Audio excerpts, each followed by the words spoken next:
TransVoiceLessons.com, and in this video we'll be learning all about the larynx. We'll be discussing it in several parts.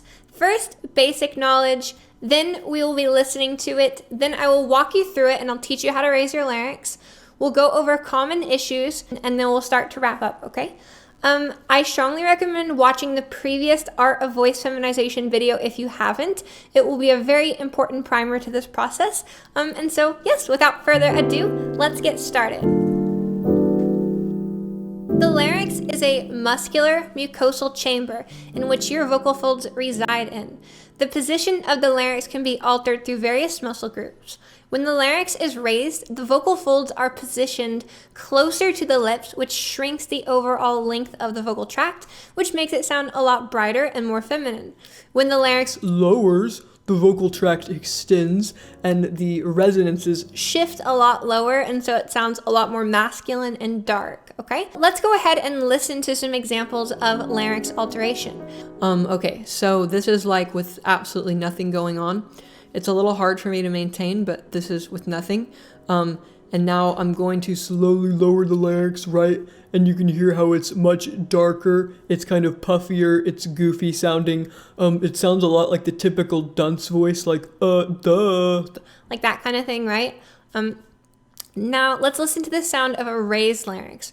I'm gonna start here, and then I'm just going to slowly start to raise the larynx, right, until I'm all the way up here. And you can hear that when I raise the larynx, the sound gets a lot brighter. It sounds a lot brassier, kind of more metallic and sort of crisper, okay? Now I'm going to speak and I'll shift from low to high, low to high. Okay, so here I am, I'm speaking and I'm just going to slowly start to shift the vocal tract resonances and I'm going to lower the larynx. And in fact, if you look carefully, you can even see this as I'm slowly doing it, right? And so it's getting brighter and brighter, and then I'm all the way at the top now, and then I'm just going to slowly start to lower it again. Right, so you can hear that and you can see that very clearly. I'll give you another demonstration of it, okay? Okay, so...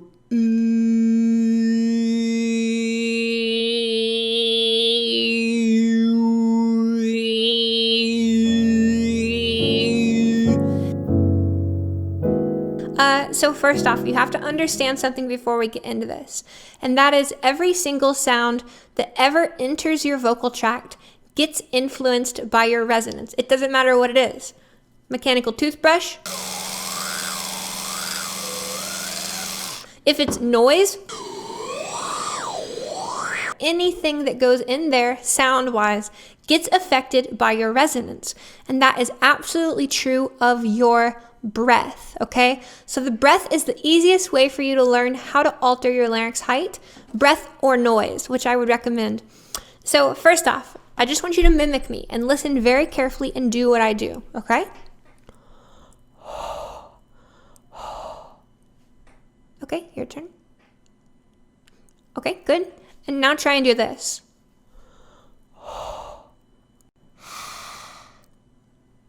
Okay. Did you manage to get that?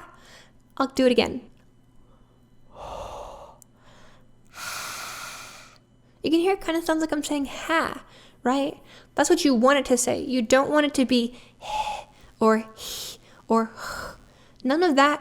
It must be work up slowly.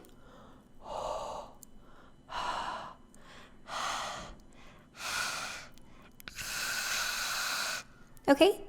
Now, what you're hearing there is your actual resonance, okay? Because your air is just a flat noise signal.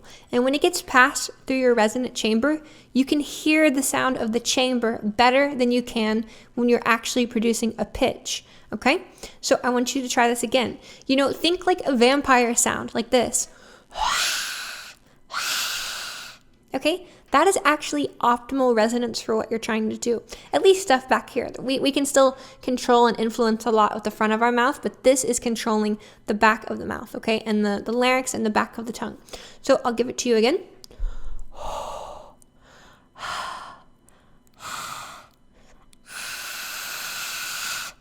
Okay? Try that a few times and rewind if you need to. After you have done that, if you successfully feel like you've got that correct sound, seamlessly turn that air into a singing note, like so.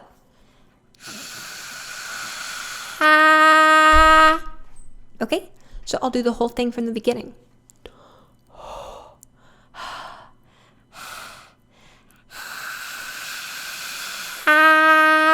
Heat from fire, fire from heat. And that's what my voice sounded like if I used that particular resonance that I was testing. Okay, now there's a reason why we do this. For the overwhelming majority of people I've worked with, if they try and jump straight to talking after they've raised their larynx, they will just immediately drop their larynx and get no effect. So what we are doing, first, we use the air sound to hear exactly what our resonance is doing. Then we take that resonant shape and we simply turn it into a note that we're comfortable with so that we make sure that we're creating sound with the proper resonance. Then you can try and talk. So in full, the exercise would look like this.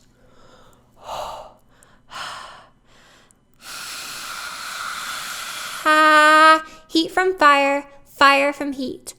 Okay? Good! Give it a shot and rewind if you need any clarification on this. And you know, there's lots of variations that you can do with this. Experiment with your larynx using external noise. You can take brown noise or white noise, play it on a phone, put it up to your mouth.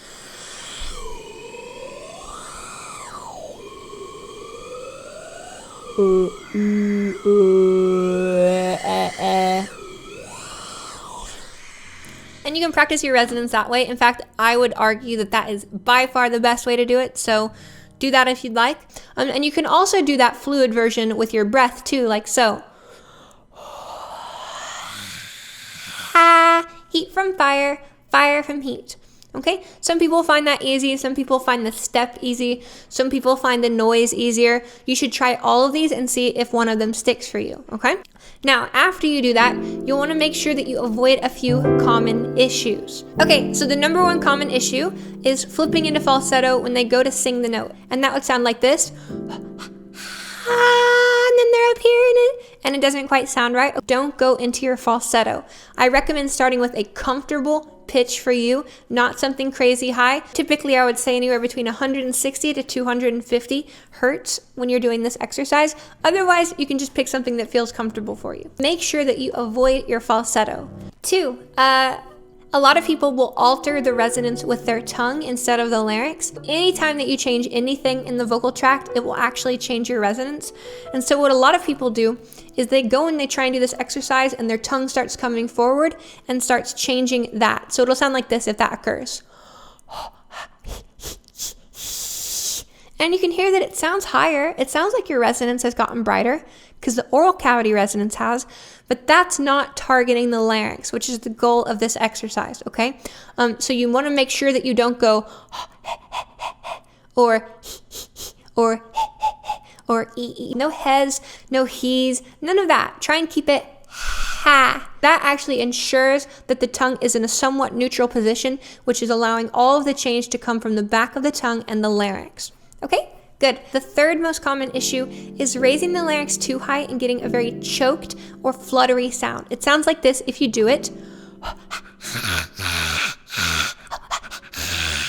Like that, right? What that is the back of your tongue lifted so high that it's actually sort of bouncing against the top of the palate or the back of the throat, either one.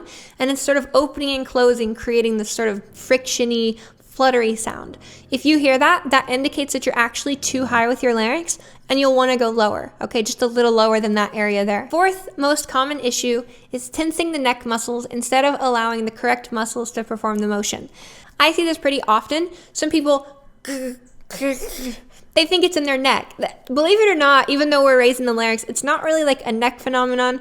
It's much more like a tongue phenomenon. Make sure your neck's not tense. In fact, if you look at mine, it barely does anything.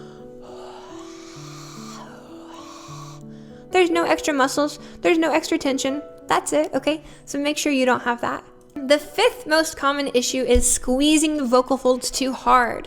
Some people, when they go to do this, they have all this vocal fold closure, and it sounds like this. Right? Like they're like fighting or straining. We don't want that. We want to stay very calm, very relaxed, no choking off the sound, okay? Good. The sixth most common issue when people try to raise their larynx using these techniques is they don't listen. Okay? Listening is the single most important thing you can do in this entire process. You literally have to use your ears critically. You have to think very critically and ask yourself, what am I hearing? Am I creating that? How is it different? How can it be closer? Let your ears guide you and really listen. Okay? But the key to this process isn't how it feels. It's not what muscles you're using. It's what it sounds like. It's using your ears. And this is something a lot of people don't seem to quite understand. Sound is literally a picture, okay? When you hear someone's voice, or when you hear a vowel, or when you hear a sound, you are literally hearing a blueprint, a guide, and a diagram of what the inside of that person's body looks like. Okay, so if you're trying to learn to feminize your voice and you're trying to do these exercises, maybe it will help you to think about muscles, maybe it might help you to think about feelings, but I guarantee it will help you if you use your ear and you really listen and ask yourself, what does this sound like? How different is this? How am I different? What's different about mine? And you really start to get critical with your ears, okay? The ears should be the guide for the voice. In conclusion, the larynx is a chamber which contains your vocal folds. The height of this area and the sort of proximity of it can be altered. When the larynx is lifted upwards, it brightens the sound, making you sound more feminine. And when the larynx moves downwards, it darkens the sound, making you sound more masculine. Review the exercises given in this video and listen very carefully to the samples. I want you to experiment with all of the different techniques and let me know if this works for you or if you have any issues. There is honestly so much more to know and explore and to fully digest, but I wanted to keep this video somewhat simple, clear, and easy to follow. Feel free to ask any questions in the comments below, and if you have any interest in working with me in a one-on-one setting or you have any other questions, please email transvoicelessons@gmail.com. Don't forget to like and subscribe, and if you'd like to support me, I do have a Patreon, which lots of exciting things go on for each month, and you can find that link here. And if you have any other questions, just reach out, and I love you all so much, and thank you so much for allowing me to continue doing this and for me to get FFS, and just honestly thank you, and I love you, and I can't wait to help you all more and expect more instructional videos like this in the future. And yes, bye. That's all for now. Cheers.